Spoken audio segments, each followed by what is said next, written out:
ใจอายสีห้องบานงอมเหลือใจนั่งคิดนอนคิดน้ำตาใจไหลบ่หูญาใดตึงไข้หันหน้าตึงวันนี้เฮ้ย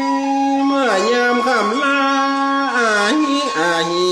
ห้ามห้องกึดหายิงแปงตัวนางนัดน้องบ่เป็นอันลาบอั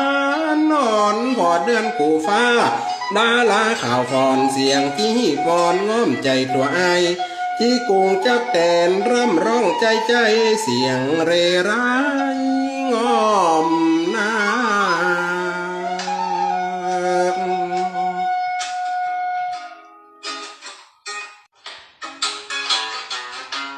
เอ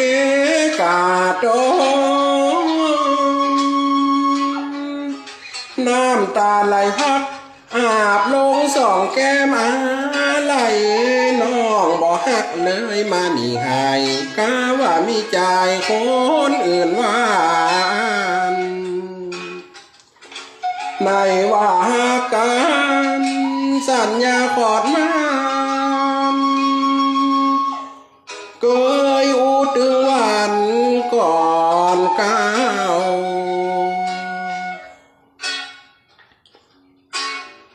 น้องอย่างมาลืมกะมีคนเป่าตัวน้องเน่าลืมใจเพราะตัวไอตุกพ่อแม่ไอใหญ่คาดควางตัวนายต่อน้องกาบไอสุดวิสัยที่จะหับใดแสนที่อะไรหาน้องน้ำตาไหลน้อง